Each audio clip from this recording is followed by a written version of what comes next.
Hello दोस्तों, नमस्कार। मैं राजकुमार सिंह आप सभी का अपने यूट्यूब चैनल एग्जाम सीकर पर हार्दिक स्वागत करता हूं।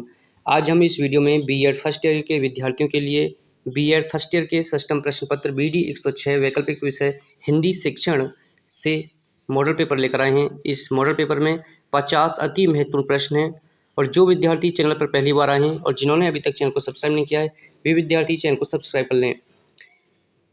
हम आपके लिए बीएड फर्स्ट ईयर के विद्यार्थियों के लिए अति महत्वपूर्ण क्वेश्चनों का मॉडल पेपर लेकर आते हैं, जिसमें से अधिकांश प्रश्न आपकी परीक्षा में पूछ लिए जाते हैं। इसलिए आप सभी को अपने चैनल को सपोर्ट करना चाहिए और जो विद्यार्थी चैनल को सब्सक्राइब नहीं करते हैं तो उन्हें चैनल को सब्सक्राइब करना चाहिए, क्योंकि इससे हमें उत्साह मिलता है और हम आपके लिए अच्छा काम करते हैं। देखिए, शुरू करते हैं आज का वीडियो। पहला प्रश्न है, भाषा शब्द की व्युत्पत्ति भाष शब्द से हुई है जिसका अर्थ है। तो भाष शब्द का क्या अर्थ होता है? भाष शब्द का अर्थ होता है बोलना। खेल विधि के प्रवर्तक हैं। खेल विधि के प्रवर्तक कौन हैं? खेल विधि के प्रवर्तक कौन हैं? Caldwell cook. भाषा का प्रमुख रूप है। भाषा के कितने प्रमुख रूप होते हैं? लिखित एवं मौखिक। निम्नलिखित में से कौन सी बोलने की योग्यता है? आशु भाषण। देखिए, आशु भाषण का मतलब क्या होता है? तुरंत बोलना। त्रिभाषा सूत्र संबंधित है। त्रिभाषा सूत्र किससे संबंधित है? माध्यमिक स्तर से। हिंदी भाषा की जननी है। हिंदी भाषा की कौन सी भाषा जननी है? संस्कृत। भारतीय संविधान के किस अनुच्छेद द्वारा हिंदी को संघ की राजभाषा घोषित किया गया है? तो भारतीय संविधान के किस अनुच्छेद में घोषित किया गया है हिंदी को राजभाषा? अनुच्छेद 343 में। सूक्ष्म शिक्षण का समय होता है। सूक्ष्म शिक्षण का समय कितना होता है? 5 से 7 मिनट होता है। बाल्योद्यान शिक्षण विधि के जनक कौन हैं? काफ़ी महत्वपूर्ण प्रश्न है, ये कई बार पूछा गया है। बाल्योद्यान शिक्षण विधि के जनक कौन है? तो इसका सही उत्तर है फ्रॉबेल। शिक्षण प्रक्रिया में जिस वाचन को शिक्षक द्वारा किया जाता है वह कहा जाता है, उसे क्या कहा जाता है? उसे आदर्श वाचन कहा जाता है। डाल्टन विधि के प्रवर्तक कौन हैं? डाल्टन विधि के प्रवर्तक कौन हैं? डाल्टन विधि के प्रवर्तक हैं मिस पार्कहर्स्ट। मौखिक भाषा शिक्षण की प्रत्यक्ष विधियों में से कौन सी विधि नहीं है? तो इसका सही उत्तर है गद्य शिक्षण। आप सभी को चैनल को सपोर्ट करना चाहिए, चैनल को सब्सक्राइब करना चाहिए, वीडियो को लाइक करना चाहिए और जिन विद्यार्थियों ने अभी तक हमारे टेलीग्राम चैनल को ज्वाइन नहीं किया है वे विद्यार्थी टेलीग्राम चैनल को ज्वाइन कर लें। हमारे टेलीग्राम चैनल का नाम है एग्जाम सीकर ऑफिशियल। हम अपने टेलीग्राम चैनल पर ही PDF शेयर करते हैं। प्रोजेक्ट विधि के जन्मदाता हैं। प्रोजेक्ट विधि के जन्मदाता कौन है? तो इसका सही उत्तर है किलपैट्रिक। किस विधि के माध्यम से छात्र विशिष्ट से सामान्य की ओर अग्रसर होते हैं? तो वह कौन सी विधि है? वह विधि है निगमन विधि। अनुसंधान या ह्यूरिस्टिक विधि के प्रवर्तक हैं। अनुसंधान विधि के प्रवर्तक कौन हैं? आर्मस्ट्रांग। बच्चों का हस्तलेख सुधारने के लिए क्या उपाय करने चाहिए? तो ये हस्तलेख है। तो इसका सही उत्तर है क्या? प्रतिलेख, अनुलेख, सुलेख प्रतियोगिताएं उपयुक्त सभी करवाने चाहिए। गद्य की कसौटी किसे कहा जाता है? गद्य की कसौटी किसे कहा जाता है? गद्य की कसौटी कहा जाता है उपयुक्त सभी को। लिखित सामग्री को मन ही मन बिना आवाज किए चुपचाप पढ़ना कहलाता है। तो ऐसे वाचन को क्या कहते हैं? ऐसे वाचन को कहते हैं मौन वाचन।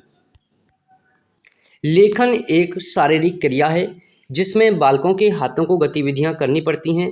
उपयुक्त कथन है। ये कथन किसका है? ये कथन है मॉन्टेसरी का। उपचारात्मक शिक्षण में प्रमुखता से जिसका चयन किया जाता है वह क्या है? तो इसका सही उत्तर क्या हो सकता है? इसका सही उत्तर है शिक्षण नीतियों व युक्तियों का। निम्न में से कौन सा शब्द परीक्षण की विशेषताओं से संबंधित है? तो एक परीक्षण की विशेषता कौन कौन सी होती हैं? क्रमबद्धता, पारदर्शिता, उद्देश्य निष्ठा। तो इसका सही उत्तर है उपयुक्त सभी। सूक्ष्म शिक्षण का सुझाव सर्वप्रथम किसने दिया था? तो सूक्ष्म शिक्षण का सर्वप्रथम सुझाव किसने दिया था? तो इसका सही उत्तर है कीथ। मौखिक भाषा का प्रयोग बालक कहाँ करते हैं? मौखिक भाषा का बालक प्रयोग कहाँ करते हैं? परिवार में करते हैं, पास पड़ोस में करते हैं, विद्यालय में करते हैं, सभी जगह करते हैं। मूल्यांकन होता है। मूल्यांकन कैसा होता है? मूल्यांकन गुणात्मक, मात्रात्मक दोनों प्रकार का होता है। मौखिक पठन से क्या लाभ होता है? मौखिक पठन से क्या लाभ होता है? मौखिक भाषा में सुधार होता है, लिखित भाषा में सुधार होता है। तो इसका सही उत्तर है इन दोनों में सुधार होता है। भाषा को लिखने और बोलने का ढंग कहलाता है। भाषा को लिखने और बोलने का ढंग क्या कहलाता है? इसे कहते हैं, क्या कहते हैं इसे? शैली कहते हैं इसे। ध्रुत पाठ शिक्षण का उद्देश्य है। ध्रुत पाठ शिक्षण का उद्देश्य क्या होता है? शीघ्र एवं बोधगम्य अध्ययन। भाषा परीक्षा में सबसे अधिक महत्व किस प्रकार के लक्ष्य को देना चाहिए? तो इसका सही उत्तर है भाषा ज्ञान को।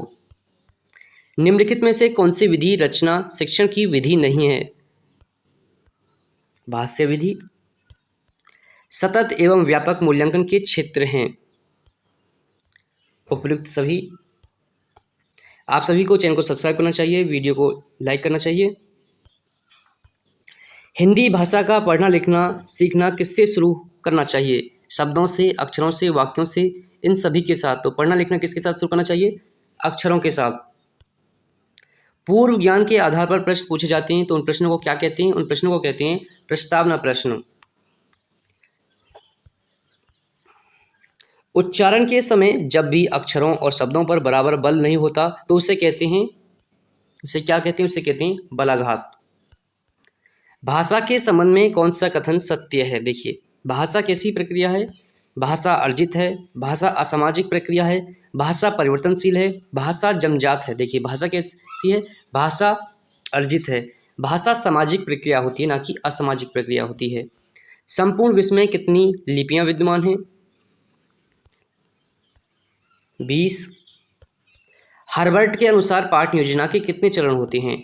हार्वर्ड ने पाठ योजना के कितने चरण बताए हैं? 6 चरण बताए हैं। देखिए, काफ़ी महत्वपूर्ण प्रश्न है। संविधान सभा ने हिंदी को संघ की राजभाषा के रूप में कब स्वीकार किया? काफ़ी महत्वपूर्ण प्रश्न है।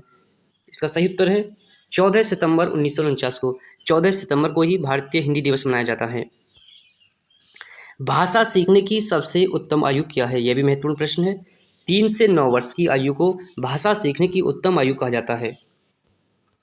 मनुष्य के मानसिक विकास के लिए मातृभाषा की उतनी ही आवश्यकता है जितनी कि शिशु शरीर के विकास के लिए माता के दूध की आवश्यकता है। यह कथन किसका है? यह कथन है महात्मा गांधी का। देवनागरी लिपि में मूल ध्वनि चिन्हों की संख्या है, तो इसका सही उत्तर क्या है? इसका सही उत्तर है 45। आगमन विधि में शिक्षण होता है। आगमन विधि में शिक्षण कैसे होता है? मूर्त से अमूर्त की ओर। प्रश्नोत्तर विधि का जन्मदाता है, इस प्रश्न का उत्तर आप सभी को पता होगा। प्रश्नोत्तर विधि का जन्मदाता कौन है? सुकरात। समाज राष्ट्र का निर्माता कहा गया है। राष्ट्र का निर्माता किसे कहा जाता है? शिक्षक को। कोई भी दो बालक समान नहीं होते, उपयुक्त कथन आधारित है। एक किस सिद्धांत पर आधारित है? व्यक्तिगत विभिन्नता के सिद्धांत पर आधारित है, जिसमें कहा जाता है कि कोई भी दो बालक समान नहीं होते हैं। मौखिक भाषा के मूल तत्व हैं वाक्य, शब्द, अक्षर, उपयुक्त सभी। इसका सही उत्तर है उपयुक्त सभी। श्रुति लेख बोलते समय शिक्षक को क्या सावधानी बरतनी चाहिए? उचित स्वर, उचित गति, उचित विराम, उपयुक्त सभी। तो उपयुक्त सभी का ध्यान चाहिए। भाषा ध्वनि संकेतों का व्यवहार है, यह कथन किसका है? ये भी काफी महत्वपूर्ण प्रश्न है। इस प्रश्न का सही उत्तर है श्याम सुंदर दास का यह कथन है। गद्य शिक्षण में बोध प्रश्न पूछे जाते हैं। देखिए, गद्य शिक्षण में बोध प्रश्न किससे पूछे जाते हैं? छात्रों से पूछे जाते हैं। मातृभाषा आधारशिला है। मातृभाषा किसकी आधारशिला है? तो शिक्षा की। यह प्रश्न इस वीडियो का अंतिम प्रश्न है। हिंदी भाषा भारत देश की है राजभाषा, राष्ट्रभाषा, जनभाषा, उपयुक्त सभी। इस प्रश्न का उत्तर आप हमें कमेंट करके बताएं। और जिन विद्यार्थियों ने अभी तक हमारे चैनल को सब्सक्राइब नहीं किया है, वे विद्यार्थी चैनल को सब्सक्राइब कर लें। और आप हमें कमेंट करके बताएं कि अगला वीडियो किस टॉपिक पर चाहते हैं। वीडियो देखने के लिए धन्यवाद। मिलते हैं एक नई वीडियो के साथ।